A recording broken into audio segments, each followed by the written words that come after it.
ஒரு நதிக்கரையில் ஒரு ஆமை வாழ்ந்து வந்தது. அதே கரையில் ஒரு விஷமுள்ள தேளும் இருந்தது. ஒரு நாள் தேள் ஆற்றைக் கடந்து அக்கரைக்குச் செல்ல விரும்பியது. ஆனால் அதற்கு நீந்தத் தெரியாது. ஆமை நீருக்குள் செல்வதைப் பார்த்த தேள், ஆமையாரே, தயவுசெய்து என்னையும் அக்கரைக்குக் கொண்டு செல்ல முடியுமா? எனக்கு நீந்தத் தெரியாது என்று கேட்டது. ஆமை சிரித்துக் கொண்டே, நீ ஒரு விஷஜந்து. நான் உன்னை நம்பி முதுகில் ஏற்றினால் நீ என்னை கொட்டி விடுவாயே என்றது. தேள், ஐயோ, அப்படியெல்லாம் செய்ய மாட்டேன். நடு ஆற்றில் நான் உங்களைக் கொட்டினால் உங்களோடு நானும் மூழ்கி இறந்து போவேனே. நான் என் உயிரைக் காப்பாற்றிக் கொள்ள வேண்டுமே. தயவுசெய்து எனக்கு உதவுங்கள் என்று மிகவும் பரிதாபமாக கெஞ்சியது. தேளின் பேச்சைக் கேட்ட ஆமை, சரி, உனக்கு உதவி செய்கிறேன் என்று ஒப்புக்கொண்டது.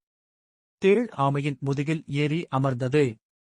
ஆமை மெதுவாக நீருக்குள் நீந்தத் தொடங்கியது. ஆற்றில் பாதியை கடந்தபோது தேளுக்குத் தன் குணம் மாறியது. கொட்டுவது அதன் சுபாவம். அதைக் கட்டுப்படுத்த முடியாமல் அது ஆமையின் முதுகில் தன் கொடுக்கால் கட்டாயம் குத்திவிட வேண்டும் என்று நினைத்தது.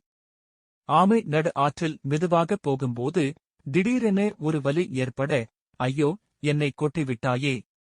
ஏன் இப்படிச் செய்தாய்? நீயும் நானும் மூழ்கப் போகிறோமே என்று வருத்தத்துடன் கேட்டது. தேள், மன்னிக்கவும் ஆமையாரே. என் சுபாவத்தை என்னால் கட்டுப்படுத்த முடியவில்லை என்று பதிலளித்தது. முடிவில் தேளின் விஷம் பரவி ஆமை மெதுவாக ஆற்றின் ஆழத்தில் மூழ்கத் தொடங்கியது. தேளும் நீருக்குள் மூழ்கி இறந்து போனது. நீதி, யாரையும் எளிதில் நம்பாதே. அல்லது ஒருவரின் உண்மையான சுபாவம் ஒருபோதும் மாறாது.